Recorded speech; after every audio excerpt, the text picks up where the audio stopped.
Hello everyone and welcome back to the No Nonsense Education platform all the way from Nagpur Maharashtra. मित्रों, आपके CA intermediate में एक paper है, paper 6B, जिसका नाम है स्ट्रेटेजिक मैनेजमेंट। इस स्ट्रेटेजिक मैनेजमेंट के लिए हमने एक रिवीजन बैच शुरू की है। जो ये वीडियोस मैं रिकॉर्ड कर रहा हूँ, ये आपको जनवरी 2026 एग्जाम के लिए एप्लीकेबल होने वाले हैं। हम लोगों ने चैप्टर नंबर 2 की रिवीजन शुरू की है। चैप्टर नंबर 2 का नाम है स्ट्रेटेजिक एनालिसिस एक्सटर्नल एनवायरनमेंट। हमारा बिजनेस एनवायरनमेंट दो हिस्सों में डिवाइड किया जाता है। पहला होता है एक्सटर्नल एनवायरनमेंट और दूसरा होता है इंटरनल एनवायरनमेंट। तो जो आपका चैप्टर नंबर 3 है वो कंप्लीट डिस्कशन करता है अबाउट इंटरनल एनवायरनमेंट, और चैप्टर नंबर 2 जो है वो कंप्लीट डिस्कशन करता है रिगार्डिंग एक्सटर्नल एनवायरनमेंट का स्ट्रेटेजिक एनालिसिस। अब इस वीडियो में हम लोग कौन सा टॉपिक रिवाइज करने वाले हैं उसके बारे में मैं आपको बता देता हूं। हम लोग अभी चैप्टर नंबर 2 के वीडियो नंबर 2 में है। इस वीडियो में हम लोग कंप्लीटली रिवाइज करने वाले हैं टॉपिक नंबर 2.3। टॉपिक नंबर 2.3 का टाइटल है स्ट्रेटेजी एंड बिजनेस एनवायरनमेंट, यानी दो चीजें हम पढ़ेंगे। पहले स्ट्रेटेजी एंड बिजनेस एनवायरनमेंट, इसमें किस तरीके का कोरिलेशन है, दोनों एक साथ कैसे चलते हैं और दोनों को कैसे हैंडल करना है। तो सबसे पहला टॉपिक हम क्या पढ़ेंगे, इसमें रिवाइज करेंगे पर्पस ऑफ स्ट्रेटेजिक मैनेजमेंट। ठीक है, देन उसके बाद हम पढ़ेंगे role of strategist. Topic number 3 में हम रिवाइज करने वाले हैं definition of business environment. Number 4 benefits of business environment interaction. Basically business और उसका जो बिजनेस एनवायरनमेंट होता है, यानी इंटरनल एंड एक्सटर्नल, उसके बीच में जो इंटरैक्शन होता है उससे बिजनेसेस को क्या बेनिफिट मिलता है। तो भाई साहब, पहला बेनिफिट मिलता है डिटरमाइन अपॉर्चुनिटीज एंड थ्रेट। जब भी कोई बिजनेस अपने एनवायरनमेंट के साथ इंटरैक्ट करता है तो उसे दो बातें पता चलती है कि एक्सटर्नल एनवायरनमेंट में कौन सी अपॉर्चुनिटीज है जिससे मुझे फायदा हो सकता है और कौन से थ्रेट्स है जिससे मुझे लॉस हो सकता है। दूसरा बेनिफिट क्या मिलता है, गिव डायरेक्शन फॉर ग्रोथ। जहां पर अपॉर्चुनिटीज है उसी डायरेक्शन में हम लोग जाएंगे, जहां पर थ्रेट्स है उस डायरेक्शन में हम ना जाते हुए अपनी ग्रोथ को इंश्योर करेंगे। तीसरा बेनिफिट कंटिन्यूअस लर्निंग। चौथा बेनिफिट आपको मिलेगा इमेज बिल्डिंग एंड पांचवा बेनिफिट आपको मिलता है मीटिंग कंपटीशन। टॉपिक नंबर 5 में हम रिवाइज करने वाले हैं importance of strategic thinking in business organisations. पहला, एलोकेशन ऑफ रिसोर्सेज। जब भी कोई ऑर्गेनाइजेशन स्ट्रेटेजिकली थिंक करती है, स्ट्रेटेजिकली सोचती है, तो उसे मदद मिलती है एलोकेशन ऑफ रिसोर्सेज में। दूसरा, developing competitive advantage for survival and growth. And तीसरा, एडॉप्टिंग टू एनवायरमेंटल चेंजेस। यानी स्ट्रेटेजिक थिंकिंग 3 प्रकार से आपको मदद करता है। आपके जितने भी रिसोर्सेस है, financial, human, technological, research and development, सारे उनको ऑप्टिमम यूटिलाइजेशन कैसे करना है वो आपको पता चलेगा। देन कॉम्पिटिटिव एडवांटेज को डेवलप करने में आपको मदद मिलती है और एनवायरनमेंट में जो भी चेंजेस होते हैं उसके साथ कोप अप करने में आपको मदद मिलती है। Topic number 6, 2 crucial aspects of strategic decision making.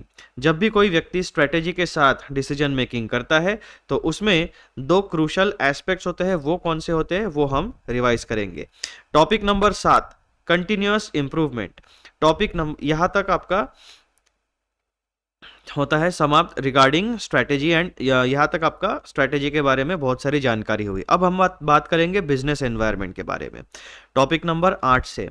तो टॉपिक नंबर 8 में हम रिवाइज करने वाले हैं माइक्रो एंड मैक्रो एनवायरनमेंट। तो जो भी आपका बिजनेस एनवायरनमेंट होता है उसे दो हिस्सों में डिवाइड किया जाता है। पहला होता है माइक्रो, दूसरा होता है मैक्रो। इसमें हम क्या रिवाइज करेंगे, description of business environment. Number 2, role of business strategist.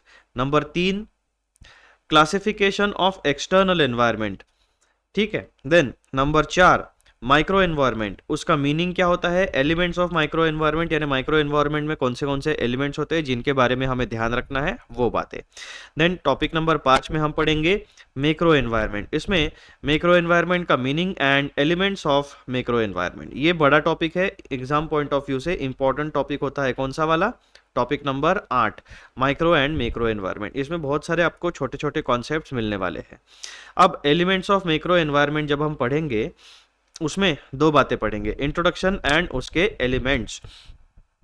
कुल मिलाकर कितने एलिमेंट्स होते हैं मैक्रो एनवायरनमेंट में? 1 2 3 4 5, ठीक है।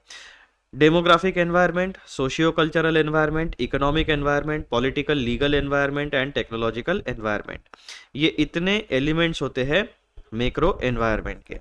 देन टॉपिक नंबर 9 में हम पढ़ाई करेंगे PESTLE, a tool to analyse macro environment. तो एक भाई साहब थे, उन्होंने क्या बनाया, एक स्कॉलर थे, उन्होंने एक टूल बनाया जिसको एब्रीवेशन यानी शॉर्ट फॉर्म में कहा जाता है PESTLE, पेस्ले। ये क्या है? एक प्रकार का टूल है, एक प्रकार का फ्रेमवर्क है।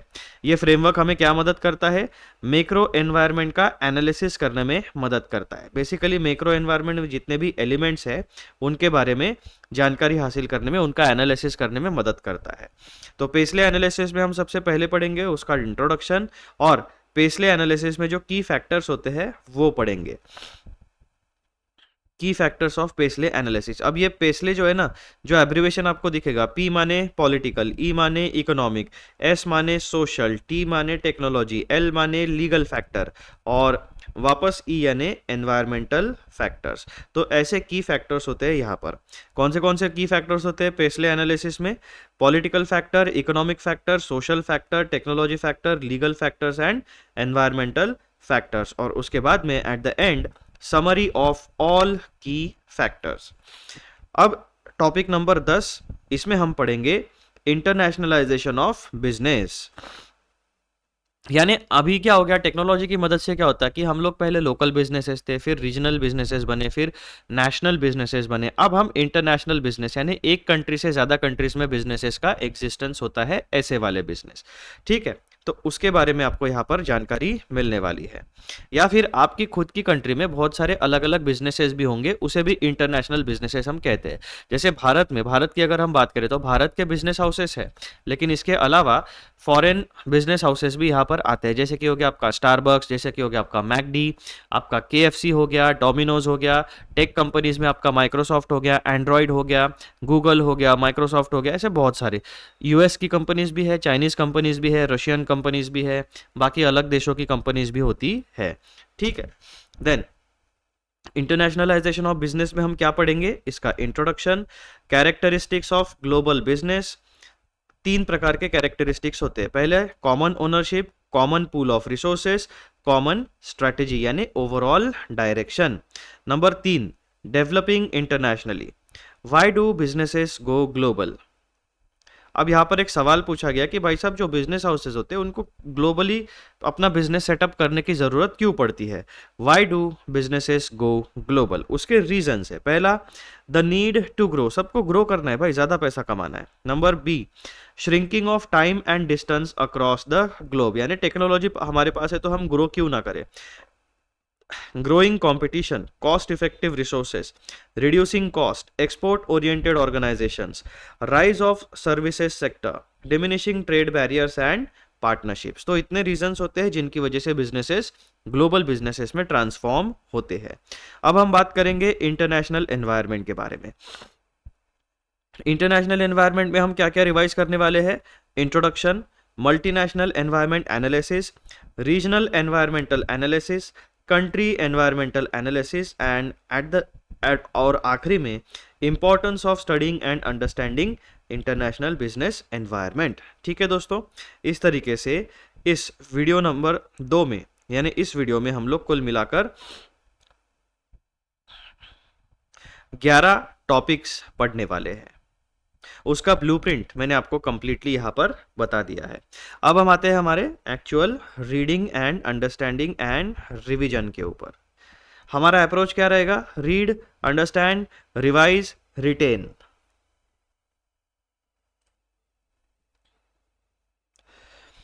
इंस्टीट्यूट के स्टडी मटेरियल में आपको पेज नंबर 2.8 से लेकर 2.21 तक ये कंप्लीट टॉपिक मिलने वाला है। इसमें सबसे पहला सब टॉपिक हम क्या पढ़ेंगे? Purpose of strategic management. तो ये जो स्ट्रेटेजिक मैनेजमेंट होता है इसका पर्पस क्या है? Point number 1, to accomplish the goals and objectives of a business, business strategies creates strategies and formulate policies considering both internal and external factors. Simple बात है भाई, अगर हम किसी बिजनेस की बात कर रहे हैं तो बिजनेसेस के क्या होंगे? गोल्स एंड ऑब्जेक्टिव्स होंगे, उसके कुछ short term goals and objectives होंगे, कुछ long term goals and objectives होंगे। तो उनको फुलफिल करने के लिए, उनको अचीव करने के लिए स्ट्रेटेजिस्ट क्या करता है? Strategist create strategies and formulate policies, एक सिस्टम बनाता है जिस सिस्टम को सारे एम्प्लॉयज फॉलो करते हैं, और उन एम्प्लॉयज को उन सिस्टम एंड पॉलिसीज को फॉलो करके हम लोग बिजनेसेस के गोल्स एंड ऑब्जेक्टिव्स को अचीव करते हैं। तो यही मतलब होता है, पर्पस होता है मेन स्ट्रेटेजिक मैनेजमेंट का, to set up systems and policies to achieve goals and objectives of the business. और जब भी कोई स्ट्रैटेजिस्ट स्ट्रैटेजीज को क्रिएट करता है, वो बिजनेस के एक्सटर्नल एंड इंटरनल एनवायरनमेंट को स्कैनिंग करके प्रॉपर एनालिसिस करने के बाद फिर अपने डिसीजन मेकिंग के ऊपर पहुंचता है। Point number 2, a framework for adjusting to the demands of an unpredictable environment and an uncertain future is provided by strategic management. Strategic management क्या प्रोवाइड करता है? एक सर्टन फ्रेमवर्क प्रोवाइड करता है फॉर डिसीजन मेकिंग। यानी market में हम 100% accuracy के साथ पिन पॉइंट हर एक इवेंट या हर एक ट्रांजैक्शन को फोरकास्ट नहीं कर सकते, प्रेडिक्ट नहीं कर सकते। इन्हीं चीजों को क्या कहा गया है? Unpredictable business environment. ठीक है, कुछ चीजें प्रेडिक्ट कर सकते हैं, कुछ चीजें प्रेडिक्ट नहीं कर सकते। तो ये फ्रेमवर्क स्ट्रेटेजिक मैनेजमेंट का हमें क्या मदद करेगा? अनप्रेडिक्टेबल बिजनेस एनवायरनमेंट के साथ एडप्ट एंड एडजस्ट करने में मदद करेगा। अब यहां पर आपको एक छोटी सी डायग्राम दी है, figure of strategy and environment. ये जो स्ट्रेटेजिस्ट होता है वो स्ट्रेटेजी बनाता है, ठीक है। अब वो स्ट्रेटेजी बनाने से पहले क्या करेगा?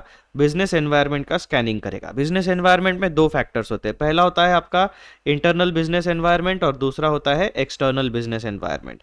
इन दोनों का एनालिसिस करेगा, कंप्लीट डेटा जमा करेगा, उस डेटा के बेसिस के ऊपर स्ट्रेटेजी बनेगी एंड पॉलिसीज बनेगी, ठीक है। और फिर मैनेजमेंट क्या करेगी? अपना डिसीजन मेकिंग करेगी कि भाई साहब ये स्ट्रेटेजी है, दैट मीन्स हमारे policies and decision making framework है, और उसके हिसाब से फिर हम अपने बिजनेस रिसोर्सेज को एलोकेट करेंगे to achieve goals and objectives. इस तरीके से ये सब कंप्लीट सिस्टम काम करती है।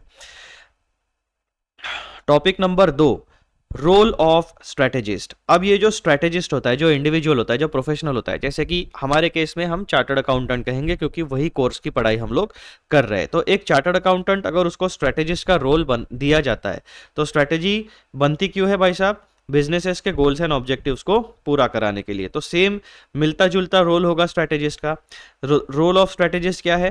The business environment is highly dynamic and continuous evolving. Business environment हमेशा चेंज होते रहेगा क्योंकि ये रिजिड नहीं होता, इसमें बहुत सारे अलग अलग फैक्टर्स काम करते हैं। Strategist provide an interface between the organisational abilities and the opportunities and challenges it must deal within the larger environment। अब स्ट्रेटेजिस्ट का रोल क्या होता है? देखो, ये जो डायग्राम है ना, आपको इस डायग्राम से पता चल जाएगा। अब ये वाला स्टेटमेंट इस डायग्राम से आप लोग कनेक्ट करो। सबसे पहले इन्होंने क्या कहा है? Business environment is highly dynamic and continuously evolving. तो ये जो एनवायरनमेंट होता है जिसमें इंटरनल एंड एक्सटर्नल फैक्टर्स होते हैं, ये हाईली डायनामिक एंड इवॉल्विंग होता है, चेंज होते रहता है, ठीक है। अब स्ट्रेटेजिस्ट क्या करता है? Strategist provide an interface between organizational abilities and opportunities and challenges it must deal within the larger environment। तो strategist क्या करता है? एक interface provide करता है। strategist एक interface provide करेगा management and उसके जो organizational resources होते हैं, that means organizational capabilities and opportunities and challenges it must deal within the larger environment। अब स्ट्रेटेजिस्ट क्या करेगा? एक इंटरफेस प्रोवाइड करता है, एक डिसीजन मेकिंग फ्रेमवर्क प्रोवाइड करता है, ताकि एक्सटर्नल एनवायरनमेंट में जो भी अपॉर्चुनिटीज एंड थ्रेट्स है उनको आइडेंटिफाई कर पाए, और इंटरनल एनवायरनमेंट में जो भी स्ट्रेंथ्स है उस स्ट्रेंथ्स के साथ हम क्या करेंगे? अपॉर्चुनिटीज को ग्रैब करेंगे, और जो भी वीकनेसेस है उन वीकनेसेस को नलिफाई करेंगे, और जो भी थ्रेट्स है उन थ्रेट्स से बचेंगे। तो स्वॉट एनालिसिस बेसिकली स्ट्रेटेजिस्ट का एक मेन काम होता है। और यहाँ पे role of strategist, core role क्या कहा गया है? He is an interface between organisational abilities and opportunities and challenges present in the larger environment. Topic number 3, definition of business environment. The term business environment refers to all external factors. Business environment मतलब क्या? अभी हम chapter कौन सा पढ़ रहे हैं? Chapter number 2। Chapter number 2 का मेन टाइटल क्या है? Strategic analysis external environment. तो जब भी हम बिजनेस एनवायरनमेंट कहेंगे, हम एक्सटर्नल एनवायरनमेंट में ही कहने वाले हैं। और यहाँ पर ये जो डेफिनेशन है, ये भी एक्सटर्नल बिजनेस एनवायरनमेंट की डेफिनेशन है। The term business environment refers to all external factors, influences, or situations that in some way affect business decisions, plans and operations. The term business environment, business environment का meaning क्या होता है? All external factors, ऐसे सारे external factors जो influence करते हैं situation, external factors, influences और सिचुएशंस। ठीक है, बिजनेस एनवायरनमेंट मतलब तीन बातें: एक्सटर्नल फैक्टर्स, इन्फ्लुएंसेस और situations that in some way affect business decisions, plans and operations. तो ये सिंपल डेफिनेशन आपको बिजनेस एनवायरनमेंट की दे दी गई है। Then number 4, benefits of business environment interaction. जब भी कोई बिजनेस आपसे अपने एनवायरनमेंट के साथ इंटरैक्ट करता है तो ये बिजनेस हाउस को क्या फायदा होता है, कौन से बेनिफिट्स मिलते हैं? Organisational success is determined by its business environment. कोई भी ऑर्गेनाइजेशन अपने बिजनेस में सक्सेसफुल होगी या नहीं होगी, वो उसका ओवरऑल बिजनेस एनवायरनमेंट के ऊपर डिपेंड करता है। And even more from its relationship with it, there is a close and continuous interaction between a business and its environment. This interaction helps in strengthening the business firm and uses its resources more effectively. It helps the business in the following ways. सबसे पहले, जब भी आप business अपने environment के साथ interact करता है, उसको स्कैनिंग करता है, उसको मॉनिटर करता है, तो क्या फायदा मिलता है? सबसे पहला, डिटरमाइन अपॉर्चुनिटीज एंड थ्रेट्स। यानी बिजनेस एनवायरनमेंट में, एक्सटर्नल एनवायरनमेंट में हमारे लिए फेवरेबल अपॉर्चुनिटीज कौन सी है और हमारे लिए थ्रेट्स कौन से हैं जिससे हमें लॉस हो सकता है, इसके बारे में जानकारी मिलती है। The interaction between the business and its environment would explain opportunities and threats to the business. It helps to find new needs and wants of the consumers, changes in laws, changes in social behaviors, and tells what new products the competitors are bringing in the market to attract customers. यानी बहुत सारी information मिलती है। कौन सी information मिलती है? सबसे पहले तो अपॉर्चुनिटीज एंड थ्रेट्स के बारे में पता चलता है। उसके बाद में कंज्यूमर प्रेफरेंसेस अगर चेंज हो रहे तो कौन से new needs and wants emerge हो रहे हैं उसके बारे में पता चलता है। कानूनी प्रक्रियाओं में कोई चेंज है उसमें पता चलता है। सोशल बिहेवियर में क्या चेंज हो रहा है उसमें पता चलता है। और हमें ये भी बताता है कि भाई साहब हमारे जो कॉम्पिटिटर्स है वो कौन सा न्यू प्रोडक्ट मार्केट में लॉन्च कर रहे हैं to attract the existing and create new customers. तो जितनी बातें आपको यहाँ पर हाईलाइटेड दिख रही है, अंडरलाइन दिख रही है, वो सारी बातें हमें बिजनेस एनवायरनमेंट इंटरैक्शन से पता चलती है। दूसरा बेनिफिट क्या मिलता है हमें? Give direction for growth. The interaction with environment enables the business to identify areas for growth and expansion of their activities. It's a simple point. जब भी आप किसी सिचुएशन के साथ जुड़ते हो, किसी सिचुएशन को अंडरस्टैंड करते हो, तो आपको पता चलेगा कि भाई साहब इस सिचुएशन में क्या करना सबसे बढ़िया रहेगा। तो एक बिजनेस के बारे में क्या होता है? बिजनेस हमेशा चाहता है कि मेरा प्रोडक्ट या सर्विस ज़्यादा से ज़्यादा बिके, मुझे ज़्यादा से ज़्यादा रेवेन्यू मिले, ताकि मैं फिर से उस बिजनेस में पैसा री इन्वेस्ट कर सकूँ, रिसर्च एंड डेवलपमेंट की साइकिल्स को एक्टिवेट कर सकूँ और नए प्रोडक्ट, नए टेक्नोलॉजीज, नई इनोवेशंस मार्केट में लेके आओ। तो सबसे पहला बेसिकली आपको एक प्रकार की डायरेक्शन मिलती है। जब जिसके पास फाइनेंशियल रिसोर्सेस है उसी को प्रॉपर डायरेक्शन मिलेगी। जिसके पास फाइनेंशियल रिसोर्सेस नहीं है वो मार्केट में कुछ काम ही नहीं कर पाएगा, क्योंकि वो अच्छे टैलेंट को हायर नहीं कर पाएगा, वो लोगों से काम नहीं ले पाएगा, प्रोडक्ट एंड सर्विसेज मैन्युफैक्चर नहीं कर पाएगा, क्योंकि पैसा नहीं है। पैसा ना होने के कारण रॉ मटेरियल नहीं खरीद पाएगा, प्रोसेसिंग नहीं कर पाएगा, पैकेजिंग नहीं कर पाएगा। तो बहुत सारी चीजें होती है। The interaction with the environment enables the business to identify areas for growth and expansion. तो सबसे मेन बात क्या पता चलती है भाई साहब? यानी डायरेक्शन मतलब क्या होता है कि मेरी ग्रोथ एंड एक्सपांशन मुझे कहाँ मिल सकता है, इसे हम क्या कहते हैं? Direction. Once the business is aware and understand the changes happening around, it can plan and strategize to have successful business. तीसरा बेनिफिट हमें क्या मिलता है? Continuous learning. The managers are motivated to continuously update their knowledge, understanding and skills to meet the predicted changes in the realm of business. चौथा benefit, image building. Environmental understanding helps the business organizations to improve their image by showing their sensitivity to the environment in which they operate. For example, अब यहाँ image building का एक example दिया है आपको. In view of the shortage of power, many companies have set up captive power plants with their factories to meet their own requirement of power as well as extend surplus capacities in the vicinity.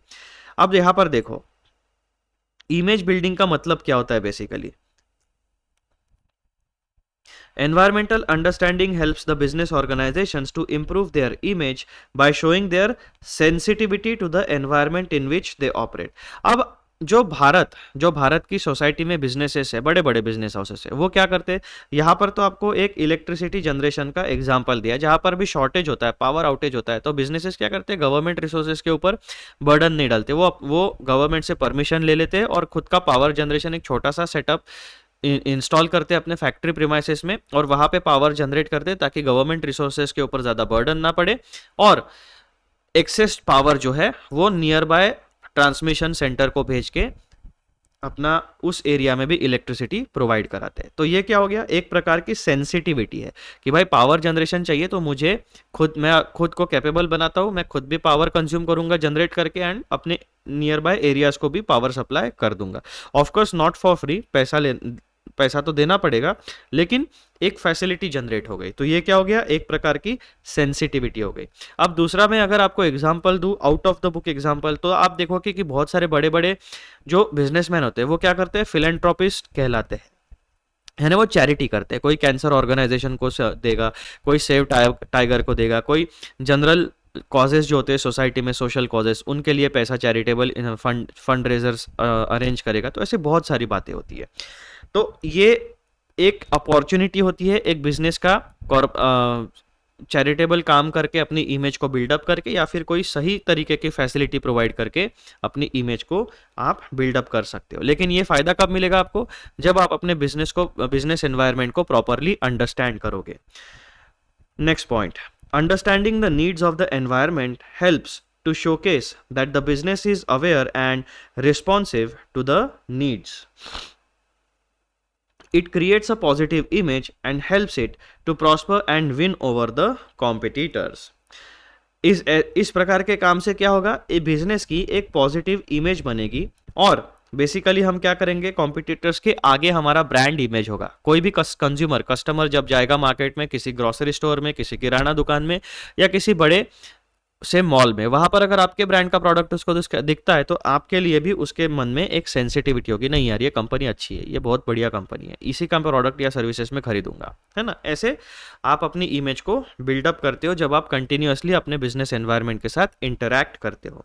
पांचवा benefit क्या मिलेगा business environment interaction से? Meeting competition.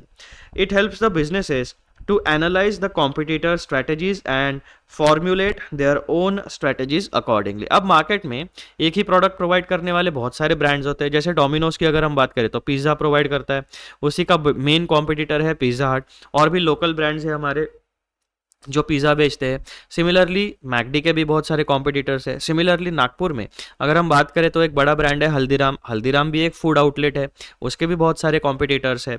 तो आपको क्या पता चलता है जब आप बिजनेस एनवायरनमेंट के स्कैनिंग करते हो कि मार्केट में कौन से कॉम्पिटिटर्स है, वो किस तरीके से अपने बिजनेसेस को चला रहे हैं, उनको कहाँ पे फ़ायदा हो रहा है, कौन सी स्ट्रैटेजी वो इस्तेमाल कर रहे हैं, यूज़ कर रहे हैं। वो स्ट्रैटेजी मैं अपने बिजनेस में भी लगा सकता हूँ, मैं भी फ़ायदा ले सकता हूँ, है ना। तो आप कॉपी पेस्ट भी कर सकते हो, लोगों से सीख भी सकते हो या उनकी स्ट्रैटेजी को और इम्प्रूव करके इम्प्लीमेंट करा सकते हो। तो बेसिकली बहुत सारी बातें होती है। Topic number 5, importance of strategic thinking in business organisations. अगर कोई भी बिजनेस ऑर्गेनाइजेशन की हम बात करें तो वहां पर स्ट्रैटेजिक थिंकिंग के क्या इंपॉर्टेंस है, कौन से बेनिफिट्स है। अब यहाँ पर जो बेनिफिट्स दिए हैं हमने, ये आपको ओवरऑल बेनिफिट्स है, ठीक है, जनरल बेनिफिट्स है। अब स्पेसिफिकली जब ऑर्गेनाइजेशन के अंदर हम स्ट्रेटेजिक थिंकिंग को इम्प्लीमेंट कराते हैं तो एक ऑर्गेनाइजेशन को इंटरनली क्या क्या फायदे होते हैं वो देखो। सबसे पहला फायदा होता है एलोकेशन ऑफ रिसोर्सेज, यानी आपके पास जो लिमिटेड रिसोर्सेज है उनको आप सबसे ऑप्टिमम यूटिलाइजेशन, सबसे ज़्यादा रिटर्न आपको कहाँ पे मिलेगा, ऐसी जगहों पर इन्वेस्ट करने का दिमाग, बुद्धि आपको मिलती है। Business strategies relate organizational resources to challenges and opportunities in the larger environment। Number दो, दूसरा बेनिफिट क्या मिलता है, developing competitive advantage for survival and growth. Strategically आप जब सोचते हो तब आप अपने बिजनेस के लिए कोई ना कोई स्ट्रेटेजिक कॉम्पिटिटिव एडवांटेज तैयार करने की कोशिश करते हो। The changes happening in the external environment challenge organizations to find novel and unique strategies to remain in business and succeed. As the world is getting smaller and competition is increasing, organizations have an increasing pressure to develop their businesses and strengthen their competitiveness. Strategic analysis covering internal and external environment is highly relevant and important for the strategists in organizations in order to achieve competitive advantage as well as ensure high performance for survival and growth।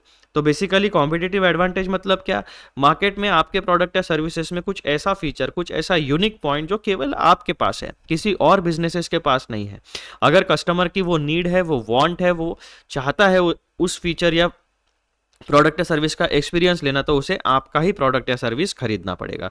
इसे क्या कहते हैं, competitive advantage. अब वो competitive advantage किसी भी level पे आपके पास हो सकता है। वो कॉस्ट बेनिफिट हो सकता है, यानी आपके प्रोडक्ट का कॉस्ट सबसे कम है।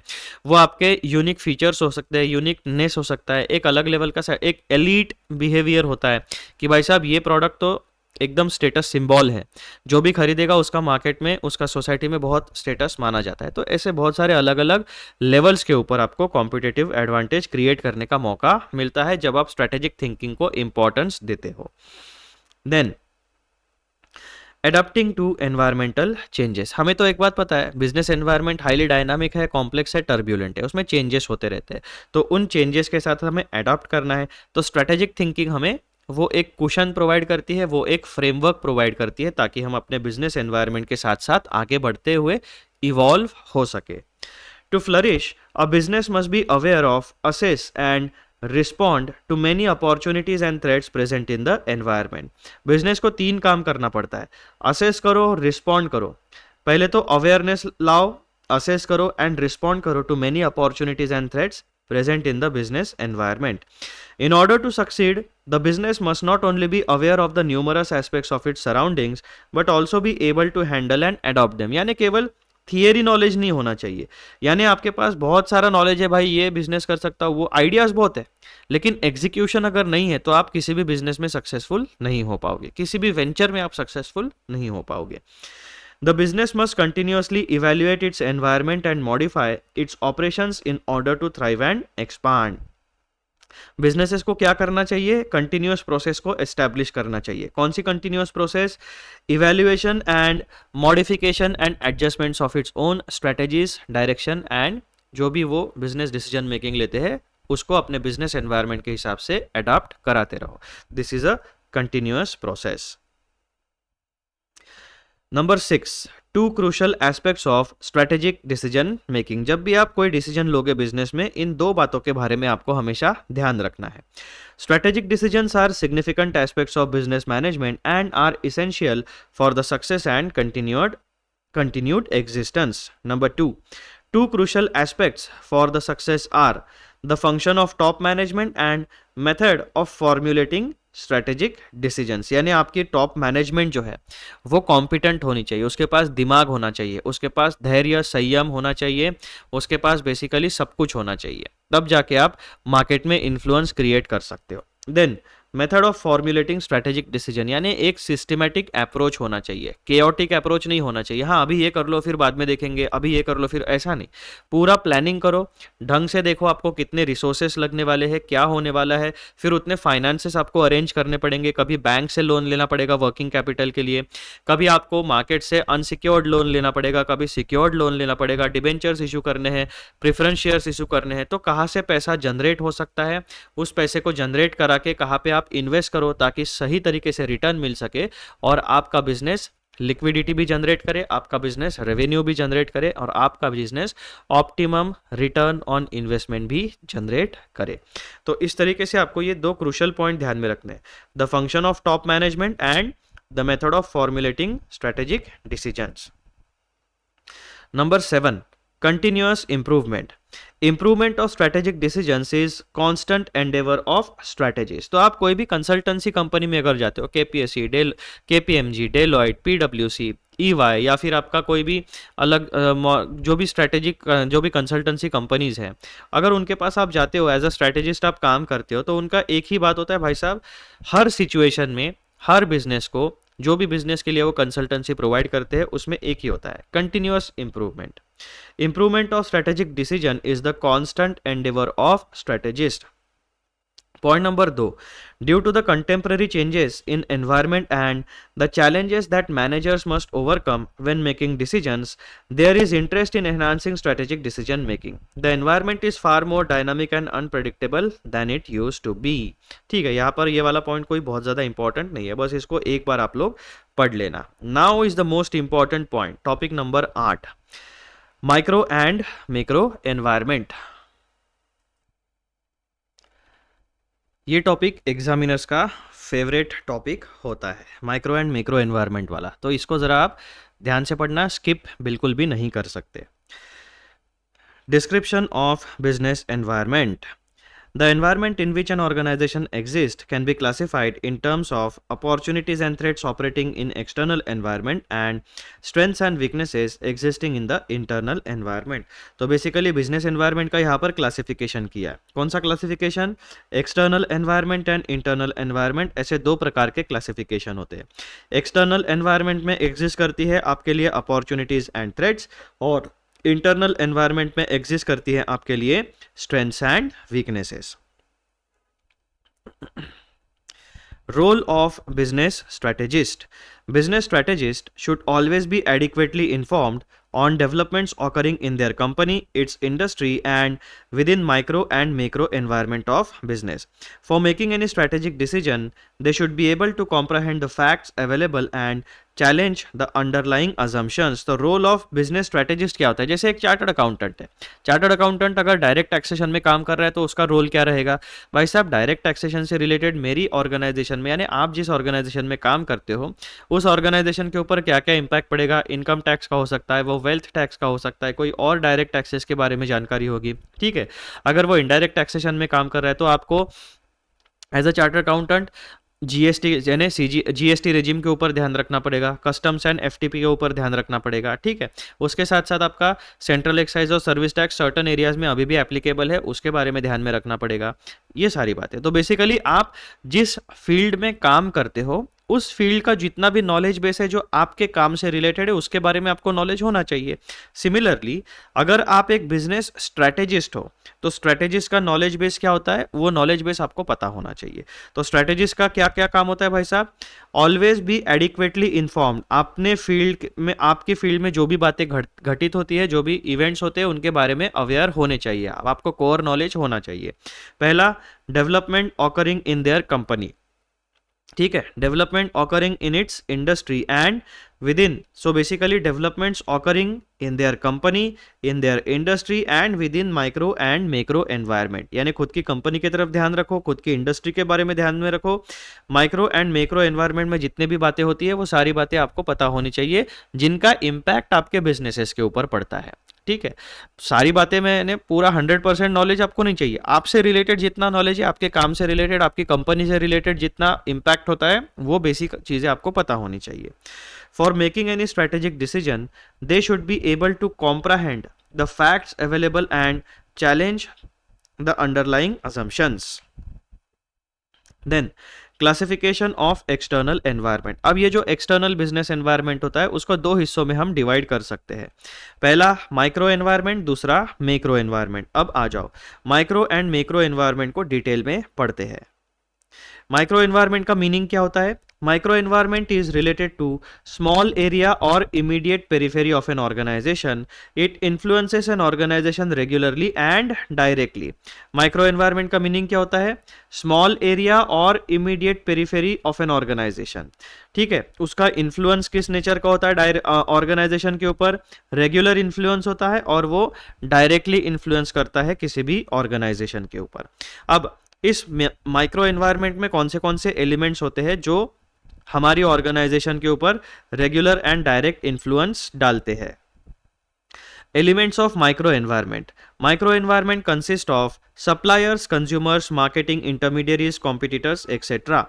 These are specific to the said business or firm and affect its working on a direct and regular basis. तो मेजरली कौन से प्लेयर्स होते हैं माइक्रो एनवायरनमेंट में? Suppliers, consumers, marketing intermediaries and competitors. ये किस नेचर का इन्फ्लुएंस डालते हैं हमारी ऑर्गेनाइजेशन पे? Regular influence and direct influence. Within micro or the immediate environment in which a firm operates, we need to address the following issues. अब आपका जो माइक्रो एनवायरनमेंट होता है उसमें कुल मिलाकर ये 6 मेजर इश्यूज होते हैं. इनको तरफ आपको हमेशा ध्यान देना पड़ेगा. The employees of the firm, their characteristics and how they are organised. Employees का मतलब क्या होता है? आपका टैलेंट. जब भी कोई बड़ी ऑर्गेनाइजेशन की हम बात करते हैं तो ओनर खुद तो काम नहीं करेगा. ओनर के पास क्या होता है? विजन होता है, मिशन होता है एंड रिसोर्सेस होते हैं. उस रिसोर्सेस को यूटिलाइज करके वो मार्केट में टैलेंट को हायर करता है और अपने गोल्स एंड ऑब्जेक्टिव्स को फुलफिल कराने की कोशिश करता है. तो अपने एम्प्लॉयज के बारे में आपको जानकारी होनी चाहिए. उनके कैरेक्टरिस्टिक्स कैसे है, किस तरीके से आपके ऑर्गेनाइजेशन में आपने उसको ऑर्गेनाइज किया है, corporate level, business level, functional level, ऐसा उनका रोल क्या है. देन दूसरा इशू आपको क्या ध्यान में रखना है? The existing customer base on which the firm relies for business. यानी आपके एग्जिस्टिंग कस्टमर बेस के बारे में आपको जानकारी होनी चाहिए. Then the ways in which the firm can raise its finance. पैसा रेज करने के, फाइनेंस रेज करने के अलग अलग सोर्सेस है. एज अ स्ट्रेटेजिस्ट आपको ये पता होनी चाहिए कि वो सोर्सेस कौन से हैं और सबसे ज्यादा cost effective and risk free resource कौन सा है. तो उसका ऑप्टिमम कॉम्बिनेशन बना के आपको अपने बिजनेसेस के लिए फाइनेंसेस जनरेट करने हैं on a regular basis. Then number 4, who are the firm's, suppliers and how are the links between the two being developed. Firm के सप्लायर्स कौन है और उनके साथ आप अपनी लिंक कैसे डेवलप करते हो. 5वां इशू कौन सा है? The local community within which the firm operates. And number 6, the direct competition and their comparative performance. तो ये 6 इश्यूज आपको हमेशा माइक्रो एनवायरनमेंट में अपने कंसिडर करने हैं. ये सारे प्लेयर्स होते हैं, इन प्लेयर्स से रिलेटेड ये इश्यूज होते हैं और ये कलेक्टिवली माइक्रो एनवायरनमेंट का नॉलेज एज अ स्ट्रेटेजिस्ट आपको होना चाहिए ताकि आप अपना रोल सही तरीके से निभा पाओ. The factors in microenvironment often relate an organization to the macro issues influencing the way the firm reacts in the marketplace. अब हम आते हैं मैक्रो एनवायरनमेंट के रिवीजन के ऊपर. मैक्रो एनवायरनमेंट का मीनिंग क्या होता है? The macro environment is the portion out of the outside world. अब यहां पर देखो, माइक्रो एनवायरनमेंट क्या होता है? स्मॉल एरिया और immediate periphery of the organisation. Macro environment क्या होता है? The macro environment is the portion of the outside world. यानी ऑर्गेनाइजेशन के इमीडिएट पेरिफेरी के बाहर की जो दुनिया होती है उसे कहा जाता है macro environment. The macro environment is the portion of the outside world that significantly affects an organization's operations but is typically much beyond its direct control and influence.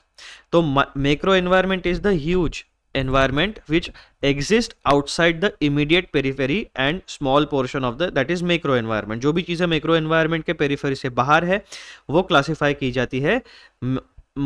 जो भी चीजें माइक्रो एनवायरनमेंट के पेरिफेरी से बाहर है वो classify की जाती है मैक्रो एनवायरनमेंट में. और मैक्रो एनवायरनमेंट के ऊपर कोई भी ऑर्गेनाइजेशन का डायरेक्ट कंट्रोल एंड इन्फ्लुएंस बहुत कम होता है. ठीक है, ये जो मैक्रो एनवायरनमेंट है ना, यही मेजरली अपने ऑर्गेनाइजेशन के ऊपर बहुत ज्यादा इंपैक्ट डालने की क्षमता रखता है, कैपेसिटी रखता है. अब जैसे माइक्रो एनवायरनमेंट में हमने देखा था कौन से एलिमेंट्स है और उनसे जुड़े हुए कौन से इश्यूज है, सिमिलरली मैक्रो एनवायरनमेंट में बहुत सारे फैक्टर्स एग्जिस्ट करते हैं। कौन से फैक्टर्स है वो, उनके बारे में revision. Elements of macro environment, सबसे पहले introduction. Macro environment has broader dimension as is consist of economic, socio cultural, technological, political and legal factors. कौन से एलिमेंट्स होते हैं मैक्रो एनवायरनमेंट में? Economic factor, socio cultural factor, technological factors, political factors and legal factors. The classification of the relevant environment into components or sectors help an organization to cope with। जब हम हमारे macro environment को इस तरीके से अलग अलग फैक्टर्स में, अलग अलग लेवल्स में क्लासिफाई करते हैं, तो हम उसकी कॉम्प्लेक्सिटी को रिड्यूस करते हैं and comprehend the difference between influences operating and relating the environmental changes to its strategic management process। तो हम ये तीन चीजें अचीव कर सकते हैं जब हम हमारे बिजनेस एनवायरनमेंट को अच्छे तरीके से क्लासिफाई करते हैं।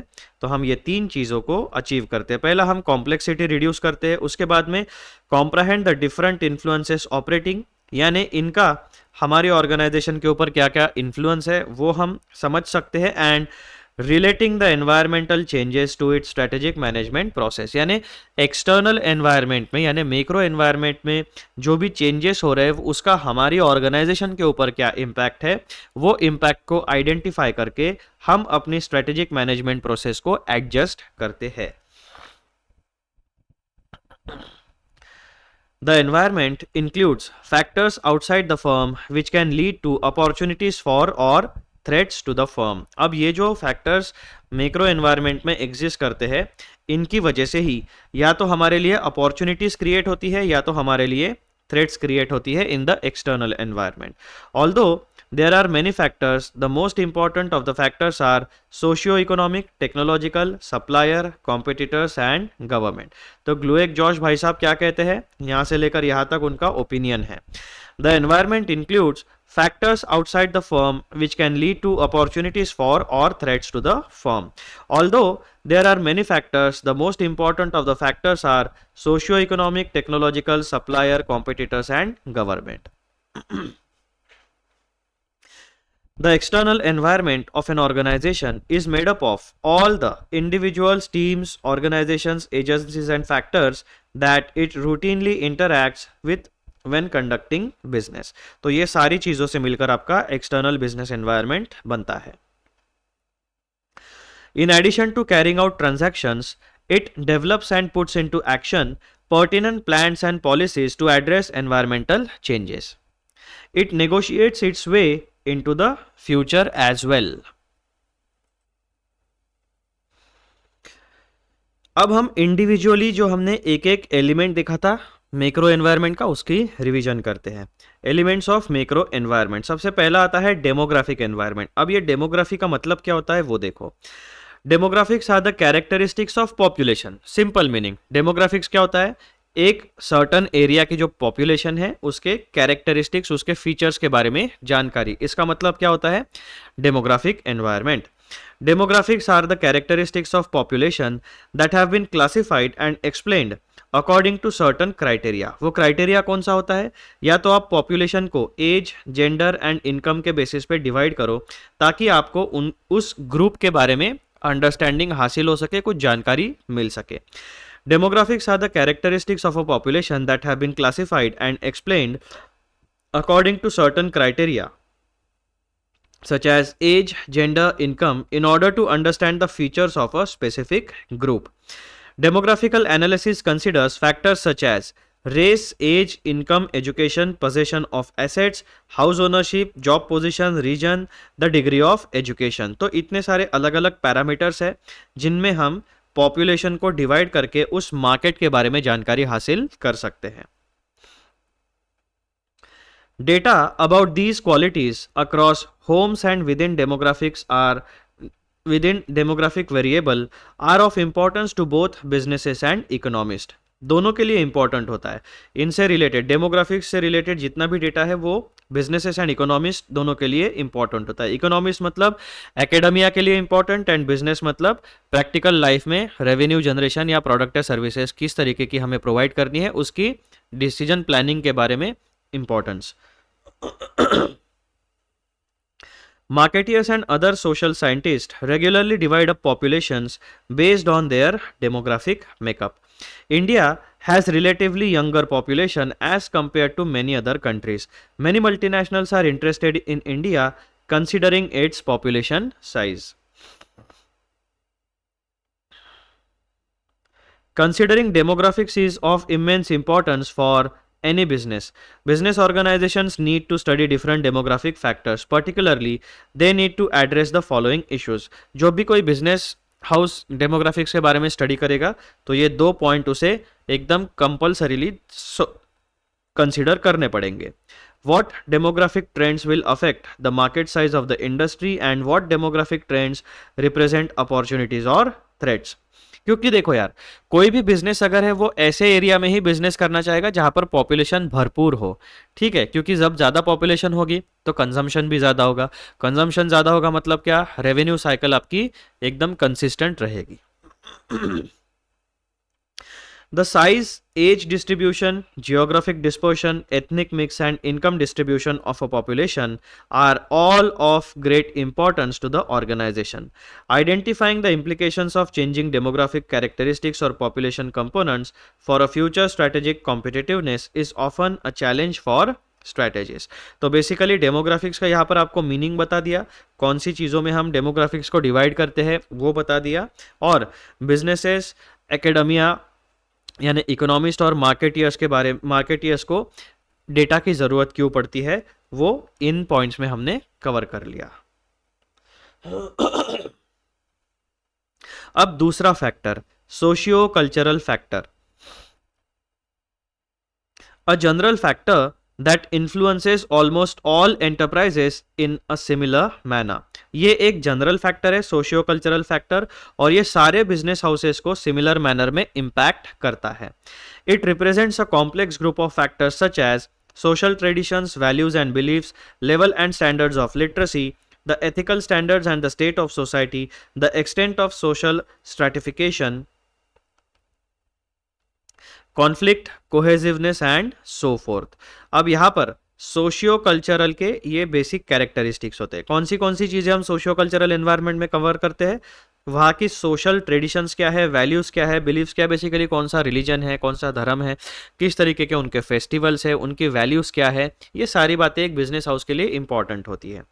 Social traditions, values and beliefs, level and standards of literacy, the ethical standards and the state of society, the extent of social stratification, conflicts and cohesiveness and so forth. It differs from demographics. अब ये जो socio cultural factor है वो demographics से differ करता है. कौन से सेंस में डिफर करता है? It differs from demographics in the sense that it is not the characteristics of the population, but it is the behavior and belief system. जब हम demographic के बारे में बात करते हैं तब हम population के characteristics के बारे में बात करते हैं.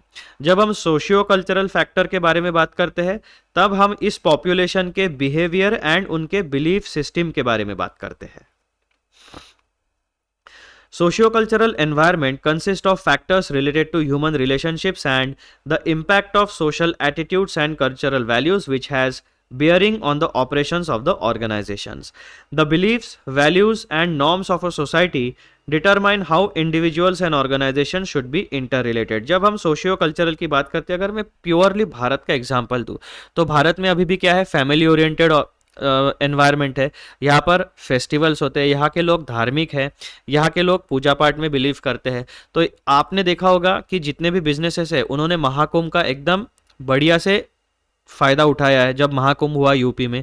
ठीक है, उसके बाद में अभी आपने देखा दिवाली निपट गई हमारे थोड़े समय पहले. तो दिवाली में सबको पता होता है भाई साहब बम्बाड़ परचेसिंग करते हैं यहाँ के लोग. तो इस तरीके के बहुत सारे फैक्टर्स होते हैं, उसे हम सोशियो कल्चरल एनवायरनमेंट में क्लासिफाई करते हैं। The core beliefs of a particular society tend to be persistent. अब भारत की अगर आप बात करोगे तो भारत में अभी भी फैमिली कल्चर को बहुत इंपॉर्टेंस दिया जाता है, शादी को बहुत इंपॉर्टेंस दिया जाता है।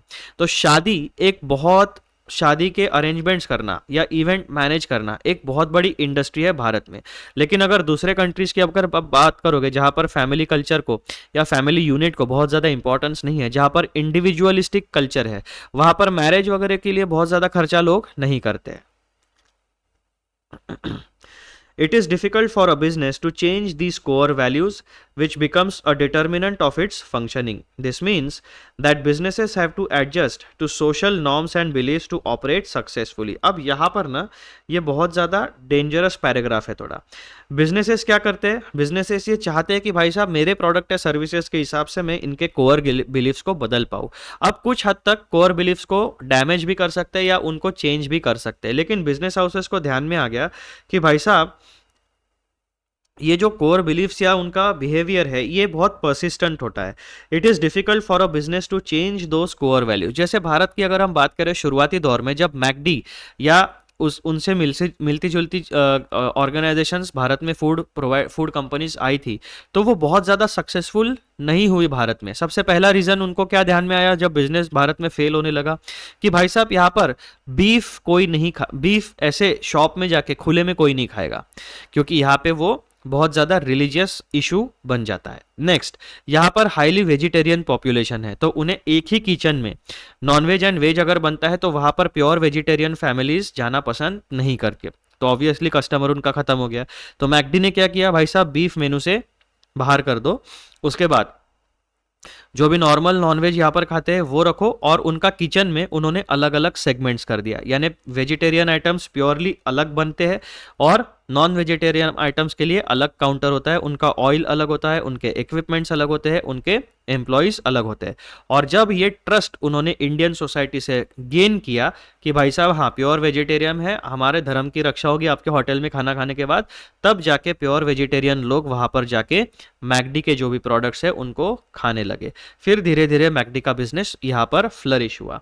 तो ऐसे मैकडी जैसे डोमिनोज है, पिज्ज़ा हट है, जो भी बाहर की कंपनीज है जहाँ पर बीफ ईटिंग नॉर्मल माना जाता है, इंडिया में आके उनको वो सेटबैक मिला क्योंकि उन्होंने इस इशू को यहाँ पर कंसीडर नहीं किया था। यानी सोशियो कल्चरल एनवायरनमेंट को उन्होंने बहुत ज़्यादा तवज्जो नहीं दी थी। उनको लगा भाई साहब हम अगर इनको बताएंगे ये प्रोटीन है तो लोग बीफ भी खाना शुरू कर देंगे, लेकिन वैसा यहाँ पर नहीं हुआ। The social environment primarily affects the strategic management process within the organization in the areas of mission and objective setting and decisions related to products and markets। तो ये सारी जानकारी थी आपके सोशियो कल्चरल फैक्टर के बारे में। अब तीसरा फैक्टर हम देखेंगे, economic environment. Economic conditions have a direct bearing over the business strategies. भाई साहब अगर लोगों की जेब में पैसा है तो ऑब्वियसली वो खर्चा करेंगे। भारत में कैसा सिचुएशन है कि भारत में लोग सेविंग्स ज़्यादा करते हैं, खर्चा जितना ज़रूरी है उतना करते हैं। लेकिन बाकी के अगर आप देखोगे बाकी के देशों में तो उनका क्या होता है, वो उनका पूरा जीवन क्रेडिट के ऊपर जाता है।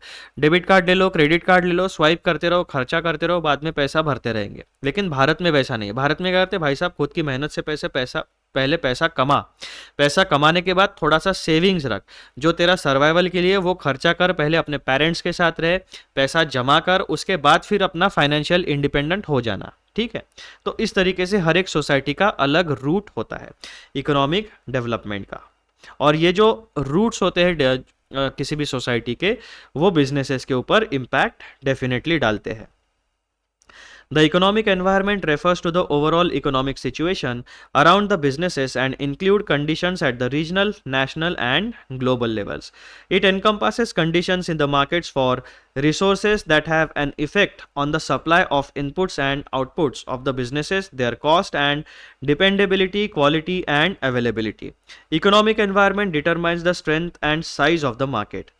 The purchasing power in an economy depends on current income, prices, savings, circulation of money, debt and credit availability.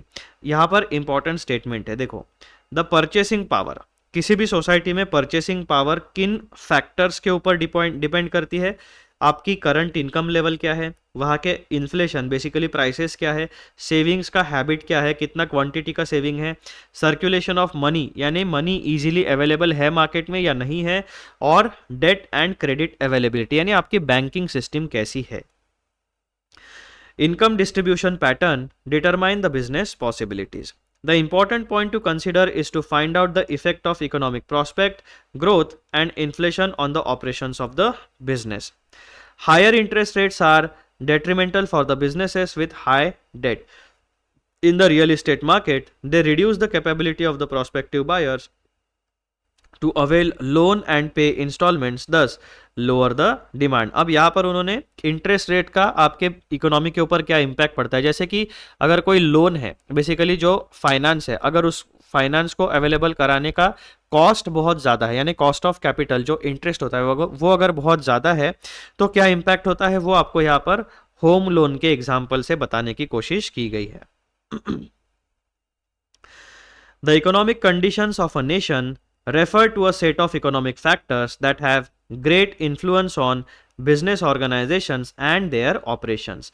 These include gross domestic product, per capita income, markets for goods and services, availability of capital, foreign exchange reserve, growth of foreign trade, strength of capital market, interest rate, disposable income, unemployment, inflation, etc.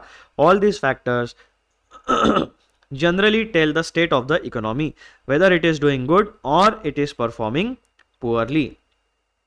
अब बहुत सारे अलग अलग parameters हैं जिनके ऊपर से आप अंदाजा लगा सकते हो कि इकोनॉमी में ये पर्टिकुलर सेगमेंट किस स्टेट ऑफ कंडीशन में है.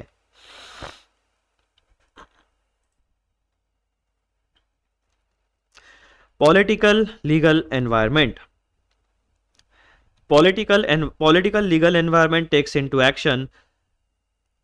into account elements like general level of political development, the degree to which business and economic issues have been politicized, the degree of political morality, the state of law and order, political stability, the political ideology and practices of the ruling party, the effectiveness and purposefulness of governmental agencies, and the scope and type of governmental intervention in economy and industry.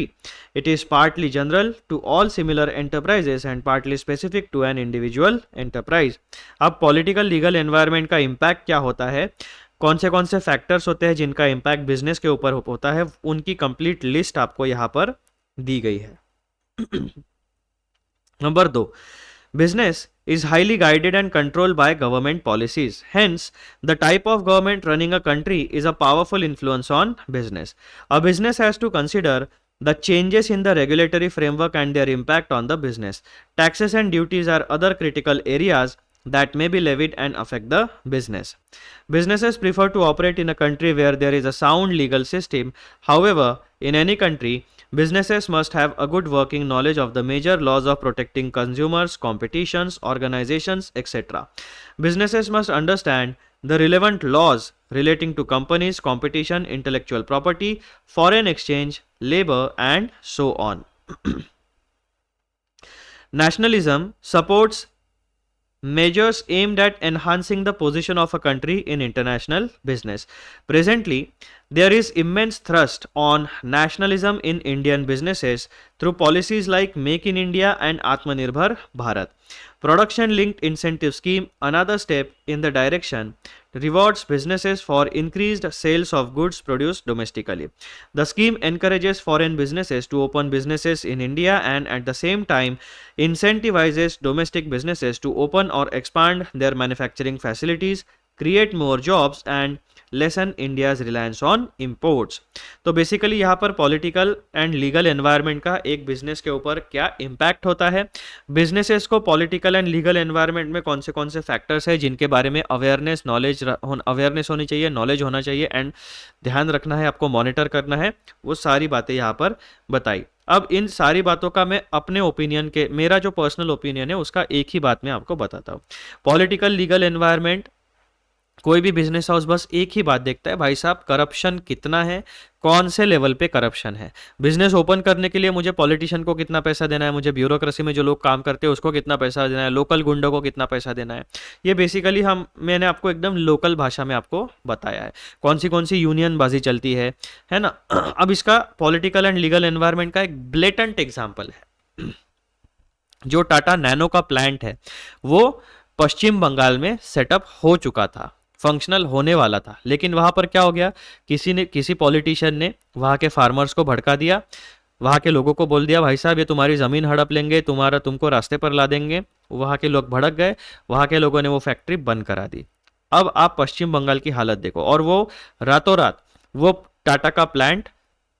Tata nano का plant वहां पश्चिम बंगाल से उठकर पहुंच गया गुजरात, और वो आज के डेट में भी वहां पर फंक्शनल है।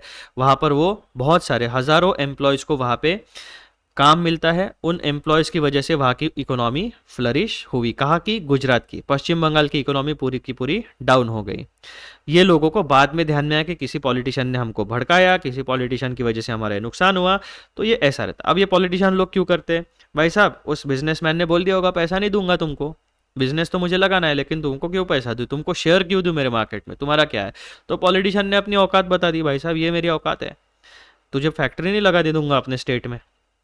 तो ऐसे होता है। तो आप अगर ओवरऑल सोचोगे, अब ये इंडिया का एग्जाम्पल हुआ, आपको ऐसा लगेगा कि ये करप्शन सिर्फ भारत में ही है। नहीं भाई साहब, करप्शन पूरी दुनिया में होता है, लेकिन कहीं पर क्या होता है वो ब्लेटेंटली दिखता है, कहीं पर वो पकड़ में नहीं आता है। तो आप ये सोच के मत चलो कि बाकी दुनिया में, बाकी देशों में करप्शन नहीं होता है। हर जगह पर करप्शन प्रेजेंट है, उसके फॉर्म्स अलग है, अलग अलग पद्धति से वहां पर करप्शन किया जाता है, उसका नेचर अलग होता है, लेकिन करप्शन है। फिर लास्ट वाला हमारा एलिमेंट क्या होता है मैक्रो एनवायरनमेंट का, technological environment. A highly important factor in present times is technology. आज की दुनिया तो भाई साहब पूरी की पूरी टेक्नोलॉजी के ऊपर डिपेंडेंट है। Technology has changed the way people communicate and do things. Technology has also changed the ways of how businesses operate now. Technology and business are linked and are interdependent on one another. Businesses help society assess the outcomes of technological research and development, raising everyone's standard of living. As a result, business leverages technology. Businesses use new discoveries to adapt themselves for the advancement of society. Technology has impacted on how businesses are conducted. With use of technology, many organizations are able to reduce paperwork, schedule payments more efficiently, are able to coordinate inventories efficiently and effectively. Obviously, जो technology है ना, उस technology का एक far reaching impact होता है। जो भी एक्टिविटीज, जो भी स्टेप्स हम अपने बिजनेस में परफॉर्म करते हैं ऑन रूटीन बेसिस, टेक्नोलॉजी की मदद से हम उसको इंप्रूव कर सकते हैं, रिफाइन कर सकते हैं, ऑटोमेट कर सकते हैं और मोर एफिशिएंट बना सकते हैं। Technology has impacted on how businesses are conducted. With the use of technology, many organizations are able to reduce paperwork, schedule payments more efficiently, are able to coordinate inventories efficiently and effectively. This helps to reduce cost of companies and shrink time and distance, thus capturing the competitive advantage for the company. Changes in technology have an effect on how a business runs its operations. The technological advancements might require a business to drastically alter its operational production and marketing strategies. Technology is leading to many new business opportunities as well as making obsolete most of the existing business products and अब technology के दो हिस्से हैं, जैसे एक सिक्के के दो बाजू होती है, वैसे ही टेक्नोलॉजी के भी दो इम्पैक्ट है। कहीं पे आपको न्यू इनोवेशन मिलेगा, फायदा होगा, और कोई टेक्नोलॉजी ऑब्सोलीट हो जाएगी तो आपकी बिजनेस रिस्क बढ़ भी सकती है। Technology can act as opportunity when a business effectively adopts technological innovations to their strategic advantage. However, at the same time, technology can act as a threat too. Artificial intelligence, machine learning, robotic process automation is some of the new technological tools that businesses are adopting and can act as both opportunity and threat to a business. इस तरीके से हमारा macro environment से related complete information का revision होता है। अब topic number 9 में हम एक टूल पढ़ने वाले हैं जिसका नाम है PESTLE, पेस्ले टूल। ये टूल क्या हमें बताता है? It is a tool to analyse macro environment. अब ये हमने जो बिजनेस का मैक्रो एनवायरनमेंट पढ़ा उसमें बहुत सारे अलग अलग फैक्टर्स हमने देखे, एलिमेंट्स हमने देखे, ठीक है।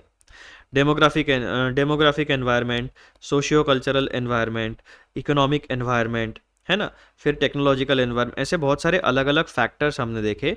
तो एक स्कॉलर है भाई साहब, उन्होंने क्या किया, पेस्ले टूल बना दिया। उस टूल की मदद से हम कंप्लीट मैक्रो एनवायरनमेंट का एनालिसिस कर सकते हैं। तो यहाँ पर इंट्रोडक्शन हम लोग पढ़ते हैं। The term PESTLE is often used to describe a framework for analysis of macro-environmental factors.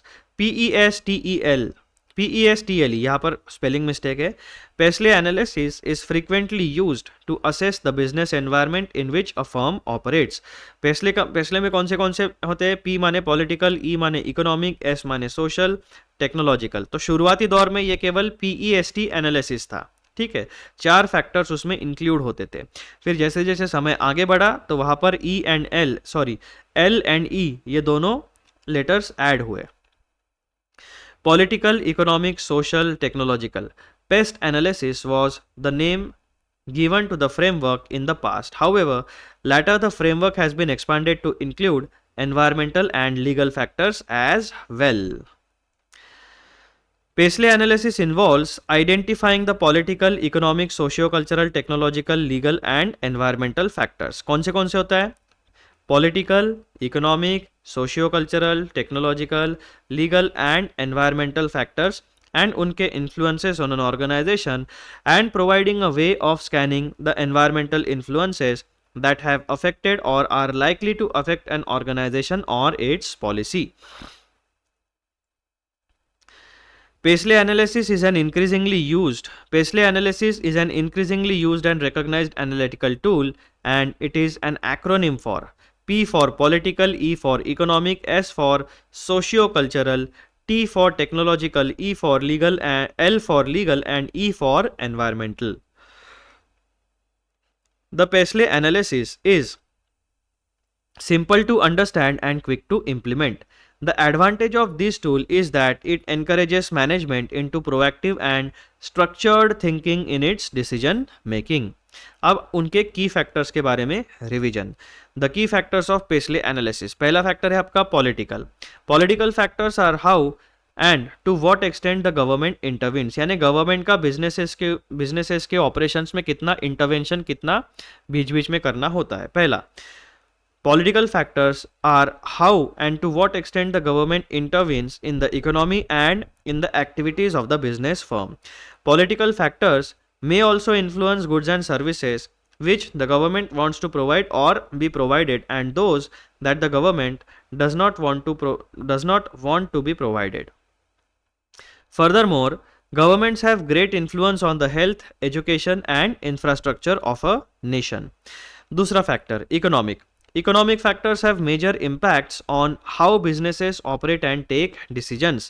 For example, interest rate affects a firm's cost of capital and therefore to what extent a business grows and expands. Interest rate का direct impact क्या होता है भाई साहब? अगर आपके पास working capital महंगा हो गया तो आप क्या करोगे? ज़्यादा वर्किंग कैपिटल रेज नहीं करोगे। अगर वर्किंग कैपिटल सस्ता है तो आप ज़्यादा वर्किंग कैपिटल रेज कर सकते हो।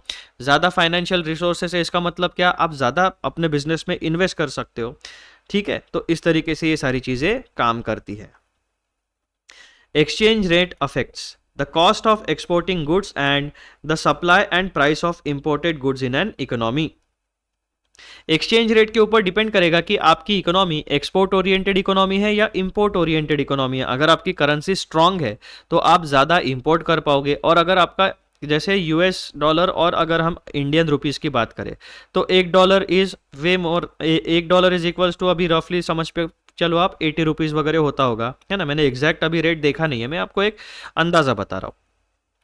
तो यूएस वाले क्या करेंगे? $1 में ₹80 की चीज़ें अपने भारत से इंपोर्ट करा सकते हैं। अब भारत में अगर हमें यूएस से कुछ इंपोर्ट करना होगा तो वो हमें महंगा पड़ेगा। क्यों? क्योंकि हमें ज़्यादा रुपए देने पड़ेंगे, है ना? लेकिन ये डिपेंड करता है, तो एक्सचेंज रेट के ऊपर भी आपका cost of export and import depend करता है। The money supply, inflation, credit flow, per capita income, growth rates have a bearing on the business decisions. तो business decision के ऊपर इन सारे फैक्टर्स का इम्पैक्ट पड़ता है जो एग्जिस्ट करते हैं आपके इकोनॉमिक फैक्टर वाली कैटेगरी में। Social factors, the demand for a companies products and how that company operates, यानी हमने जो देखा था ना सोशियो कल्चरल फैक्टर, सोसाइटी का बिहेवियर क्या है, उसके कोर बिलीफ्स क्या है, उसके बेसिस के ऊपर कंपनी अपने प्रोडक्ट एंड सर्विसेज को रिफाइन करके सोसाइटी में ऑफर करती है। Then technological factors can determine barriers to entry, minimum efficient production level, and influence outsourcing decisions. Furthermore, technological shifts can affect cost, quality, lead to innovation. Legal factor क्या impact डाल सकता है हमारे business में?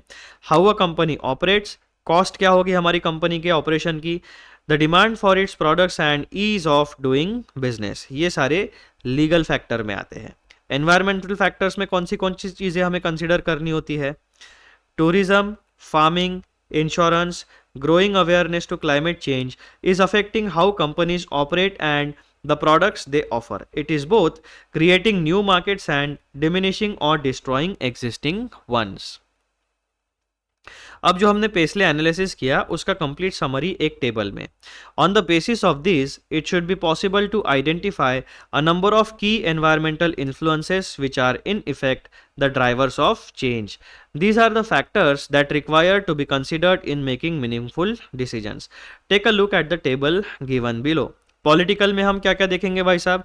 Political stability, political principles and ideologies, current and future taxation policy, regulatory bodies and processes, government policies, government term and change and thrust areas of political leaders. Economic factor में हम क्या क्या देखेंगे? Economy situation and trends, market and trade cycles, specific industry factors, customer और and user drivers, interest and exchange rates, inflation and unemployment, strength of consumer spending. Social factor में हम क्या क्या चीज़ें कंसिडर करेंगे जब आप एनालिसिस करेंगे? Lifestyle trends, demographics, consumer attitudes and opinions, brand, company, technology image, consumer buying patterns, ethnic religious factors, media views and perception. Technological factor में हम क्या क्या चीज़ें कंसीडर करेंगे? रिप्लेसमेंट टेक्नोलॉजी और solutions, maturity of technology, manufacturing maturity and capacity, innovation potential, technology access, licensing, patents, property rights and copyrights. Legal factor में business and corporate laws, employment law, competition law, health and safety law, international treaty law and regional legislation. Environmental factors में क्या क्या issues consider करेंगे? Ecological और environmental issues, environmental hazards, environmental legislation, energy consumption and waste disposal. तो collectively जब आप complete पेसले analysis करते हो तो आपको बहुत सारी इंफॉर्मेशन मिलती है जो इंफॉर्मेशन को आप एज अ इनपुट यूज कर सकते हो for your strategic decision making. और इसीलिए पेसले को क्या कहा गया है? A tool to analyse macro environment, जिसका डायरेक्ट इंपैक्ट हमारे बिजनेस के ऊपर पड़ता है.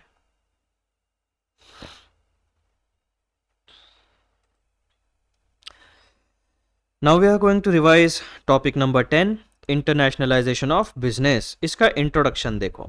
इंटरनेशनलाइजेशन मतलब क्या भाई साहब? आप अपने देश के साथ साथ और देशों में भी जा रहे हो, यानी इंटरनेशनल अपने बिजनेस को लेके जा रहे हो.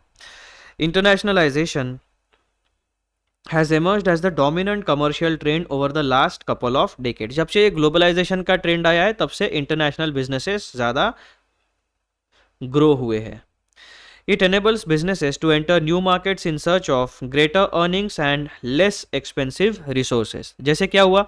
चाइना को क्या बना दिया उन्होंने? ग्लोबल मैन्युफैक्चरिंग हब बना दिया. क्यों? क्योंकि वहाँ पर लेबर लॉस का नाम पे कुछ भी नहीं था और एकदम चीप लेबर मिलती थी और एकदम डिसिप्लिन एंड टैलेंटेड लेबर थी. तो वहाँ पर क्या हो गया? मैन्युफैक्चरिंग हब बना दिया, यानी less expensive resources and greater earning capacity. अब चाइना वो उस फेज से आगे निकल गया। तो अब चाइना के खुद के भी बिजनेसेस है और वो क्या करता है, लोगों को बुलाता है भाई साहब, उनसे सीख लेता है, रिवर्स इंजीनियरिंग कर लेता है और उनकी कंपनीज को लात मार के भगा देता है और खुद के प्रोडक्ट पूरी दुनिया में बेचना शुरू कर देता है। So this is the policy of the Chinese people, basically Chinese communist party. तो ये वन ऑफ द एग्जाम्पल हुआ है। सो अगर इंडिया को मैन्युफैक्चरिंग हब बनना है तो इंडिया को अपनी इकोनॉमी में दो चीज़ें इंक्लूड करनी पड़ेगी। वो कौन सी? अर्निंग कैपेसिटी बढ़ाओ और दूसरा यहाँ के रिसोर्सेज जो है वो लेस एक्सपेंसिव करो, यानी जितने भी एंटरप्रेन्योर्स हैं उनको कॉस्ट इफेक्टिव रिसोर्सेज प्रोवाइड करो, तो इंडिया की इकोनॉमी ग्रो कर सकती है ज़्यादा फास्ट तरीके से। Additionally, expanding internationally enables a business to achieve greater economies of scale and to extend the lifespan of its product. The strategic management process is essentially the same for global firms as it is for domestic firms. Nevertheless, international processes are much more complicated due to additional variables and linkages. A business can approach internationalization systematically with the aid of international strategy planning. One method for an organization to identify opportunities and threats in global markets is by scanning the external environment. The development of effective strategies and the formulation of global strategic objectives are made feasible by internationalization. अब जो भी कोई global business house होगा उसके characteristics क्या होंगे? To be specific, a global business has three major characteristics. पहला, common ownership. It is a conglomerate of multiple units located in different parts of the globe but all linked by common ownership. जैसे हम Tata group की बात करें तो ownership Tata group के पास है, उसके बहुत सारे अलग अलग बिजनेसेस है, भारत में भी है, भारत के नेबरहुड में भी है और अलग अलग कॉन्टिनेंट्स में भी है। सिमिलरली रिलायंस इंडस्ट्रीज है, सिमिलरली आपका इन्फोसिस है, सिमिलरली आपके अदर अडानी ग्रुप है। तो जितने बड़े बड़े बिजनेसेस है, किर्लोस्कर है ना, गोदरेज है, बहुत सारे लोग हैं। तो बिरला ग्रुप है। तो ऐसे बहुत सारे लोग हैं जिनकी ओनरशिप कॉमन लोगों के पास है, लेकिन वो एक बिग कॉन्ग्लोमेरेट है, उनके मल्टीपल बिजनेस हाउसेस है लोकेटेड ऑन डिफरेंट लोकेशंस। दूसरा, common pool of resources. Multiple units draw on common pool of resources such as money, credit, information, patents, trade names and control systems. और तीसरा characteristic होता है global business का common strategy यानी overall direction. The units respond to some common strategy besides its managers and shareholders are also based in different nations. तो ये तीन major characteristics होते हैं ग्लोबल बिजनेस के। कौन सा? Common ownership, common pool of resources and common strategy that is common overall direction. Developing internationally. International development is expensive and challenging. तो challenge क्या है, लिमिटेशन क्या है इंटरनेशनल डेवलपमेंट का? भाई साहब, एक्सपेंसिव होता है एंड चैलेंजिंग होता है। Moving on in a thorough and structured manner is thus the ideal approach to adopt. The steps in international strategic planning are as follows. तो जो भी बिजनेस इंटरनेशनल जाना चाहता है उसके लिए ये स्टेप्स फॉलो करना इंपॉर्टेंट है। Evaluate global opportunities and threats and rate them with internal capabilities. Describe the scope of firm's global commercial operations. Create the firm's global business objectives and develop distinct corporate strategies for the global business and whole organization. Why do businesses go global? अब businesses खुद के business को expand क्यों करती है, basically ये सवाल पूछा गया है। तो हमने शुरुआती दौर में ही भाई साहब इसका जवाब दे दिया था एकदम ब्रीफली। पैसा कमाना है और लेस एक्सपेंसिव रिसोर्सेज को फाइंड करना है। तो सिमिलर वही हमारा है। Why do businesses go global? Technological developments and evolving political views are two important factors in the rapid rise of multinational organization. Why do businesses go global? भाई साहब, हम ग्लोबल जा सकते हैं इसलिए जाना चाहते हैं। अगर हमारे पास टेक्नोलॉजी नहीं होती, हमारे पास रिसोर्सेज नहीं होते, तो हम ग्लोबल बिजनेस को एस्टैब्लिश करने की नहीं सोचते। आज के समय में हमारे पास कैपेबिलिटीज है, इसीलिए हम अपने बिजनेस को ग्लोबल ले जाना चाहते हैं। Technological developments and evolving political views are two important factors in the rapid rise of multinational organizations. Because of technological advances, the process of internationalization is now simpler than it was previously. Worldwide communication makes it easier to define and implement global strategy by linking corporate headquarters with their abroad operations. In addition, introduction of improved transportation has increased the mobility of money, people, raw materials and finished items. तो basically हमारा communication and logistics का जो problem था वो बहुत आसान हो गया है with the help of technology. इसकी वजह से कोई भी बिजनेस को ग्लोबल बिजनेस बनने में आसानी होती है. Then there are several reasons why companies go global. These are explained below. पहला, the need to grow. The first and foremost reason is the need to grow. भाई साहब हमें ग्रो करने की इच्छा है, इसीलिए. It is basic need of every organization. Often finding opportunities in other parts of the globe, organizations extend their businesses and globalize their operations. Number 2, shrinking of time and distance across the globe. There is rapid shrinking of time and distance across the globe because of faster communication, speedier transportation, growing financial flow of funds, rapid technological changes. तीसरा reason क्या है? Growing competition. It is being realized that the domestic markets are no longer adequate. The competition present domestically may not exist in some of the international market. Cost effective resources. There can be varied other reasons such as need for reliable or cheaper source of raw materials, cheap labor, etc. Many foreign businesses shift and set up some of their operations to take advantage of available of vast pool of talent. Then reducing cost. Companies often set up overseas plants to reduce high transportation cost. It may be cheaper to produce near market to reduce time and cost involved in transportation. Export oriented organization. When exporting organization find foreign markets to open up or grow big, they may naturally look at overseas manufacturing plants and sales branches to generate higher sales and better cash flow. Rise of service sector. The rise of services to constitute the largest single factor in the economy, and regional economic integration which has involved both the world's largest economies as well as certain developing economies. Diminishing trade barriers. The apparent and real collapse of international trade barriers redefines the roles of the state of the industry. The trend is towards increased privatization of manufacturing and services, less government interference in business decisions, and more dependence on the value added sector to gain marketplace competitiveness. The trade tariffs and custom barriers are getting lowered, resulting in increased flow of business. Partnerships.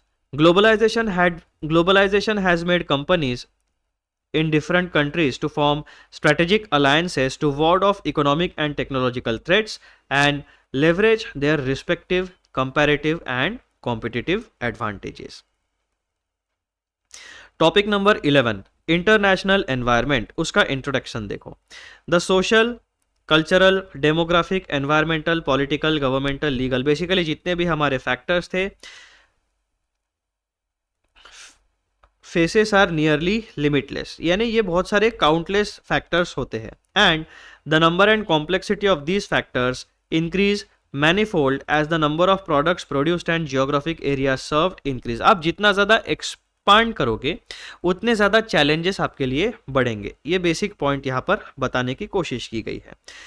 An assessment of the external environment is the first step toward internationalisation. तो पहले देखो, समझो, understand करो कि भाई साहब अपने देश का वातावरण कैसा है, बाहर के अगर देश में आप जाके बिजनेस करना चाहते हो वहाँ के लोग कैसे हैं, उनकी सोसाइटी कैसी है, वहाँ पर किस तरीके की अपॉर्चुनिटीज़ है, किस तरीके के पिटफॉल्स है, किस तरीके के थ्रेट्स है. फिर ओवरऑल सिनेरियो को समझ के फिर डिसीजन लो कि आप उस इकोनॉमी में कितना पैसा इन्वेस्ट कर सकते हो. Analyzing international environment is important since it allows organization to discover opportunities in the global market and evaluate feasibilities of capitalizing on these opportunities. Assessment of the international environment can be done at three levels: multinational, regional and country level. Multinational environmental analysis. Multinational environmental analysis involves identifying, anticipating and monitoring 3 steps होती है, identify करो, anticipate करो and monitor करो significant components of the global environment on a large scale. Understanding global developments covering economic and other macro elements is important. Governments may have free or interventionist tendencies in economies that needs to be carefully considered. जैसे कि democracy होती है, तो democracy में government एक certain limit तक businesses में intervene करती है, उसके बाद में बिजनेसेस को फ्री हैंड मिल जाता है कि भाई साहब आपको जिस तरीके से ग्रो करना है करो. लेकिन जो कम्युनिस्ट कंट्री होती है, जो डिक्टेटरशिप वाली कंट्रीज होती है, उसमें 100% इंटरवेंशन होता है. जैसे रिसेंट एग्जाम्पल अगर आपने देखा होगा कि Alibaba.com वाले जो जैक मा थे, उनको पूरी तरीके से हटा दिया, यानी उनके ऊपर पूरा कंट्रोल लाने की कोशिश, स्टेट कंट्रोल लाने की कोशिश की गई. वैसे ही बहुत सारे अलग अलग नेचर की कंट्रीज होती है, उनमें अलग अलग पॉलिटिकल सिस्टम होती है, एडमिनिस्ट्रेशन सिस्टम होती है. अब कौन से सिस्टम का कितना इंटरवेंशन होता है ये तो आपको स्टडी करने के बाद ही पता चलता है. Understanding global developments covering economic and other macro element is important. Governments may have interventionist tendencies in economies that needs to be carefully considered. These characteristics are evaluated based on their present and expected future impact. तो जब आप multinational environmental analysis करोगे तो इन मुद्दों को ध्यान में रखना. जब आप रीजन का, एक पर्टिकुलर रीजन का एनवायरमेंटल एनालिसिस करोगे तो क्या बातें आप ध्यान में रखोगे. Regional environmental analysis is more in depth evaluation of the critical factors in a specific geographical area. The emphasis would be on discovering market opportunities for goods, services और innovations in the chosen location. Country environmental analysis. Country environmental analysis has to take a deeper look at the important environmental factors. Study of economic, legal, political, and cultural dimensions is required in order for planning to be successful. The analysis must be customized for each of the countries to develop effective market entrance strategies.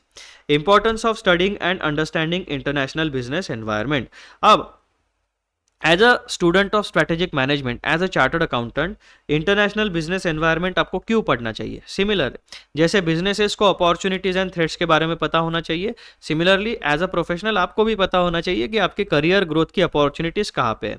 आपको international opportunity में ज़्यादा financial benefit मिलने वाला है या आप अपने देश में खुश हो. तो ये सारी बेसिक चीज़ें, बेसिक सिद्धांत जो होते हैं, बेसिक प्रिंसिपल्स जो होते हैं, वो हर जगह अप्लीकेबल होते हैं. International environment has become an inherent part of strategic management for businesses of all sizes with global interest. It essentially involves various global aspects like political risk, cultural differences, exchange rate fluctuations, legal compliances, and taxation issues. Thus, it becomes more important for the people at the decision-making levels to focus on factors comprising the international environment. तो basically जो top level of management होती है, that is corporate level of management, उनके लिए ये सारी बातें, strategic analysis, micro environment, macro environment, PESTLE वाला tool, international business environment and analysis of international business environment, ये सारी बातें बहुत बहुत ज़्यादा इंपॉर्टेंट होती है. और इसी के साथ हमारा जो टॉपिक था, topic number 2.3 which is strategy and business environment, ये होता है समाप्त. अब अगले वीडियो में हम लोग कौन सा टॉपिक रिवाइज करने वाले हैं. अगले वीडियो में हम लोग रिवाइज करेंगे topic number 2.4 understanding product and industry. ये भी इंपॉर्टेंट टॉपिक है, इसमें भी बहुत सारे छोटे छोटे इंपॉर्टेंट टॉपिक्स इंक्लूड किए गए हैं जो एग्जामिनर्स के फेवरेट टॉपिक्स होते हैं, जिन पर डेफिनेटली सवाल पूछे जाने की प्रोबेबिलिटी एंड चांसेस ज़्यादा है. चलो मिलते हैं अगले वीडियो में. Bye bye.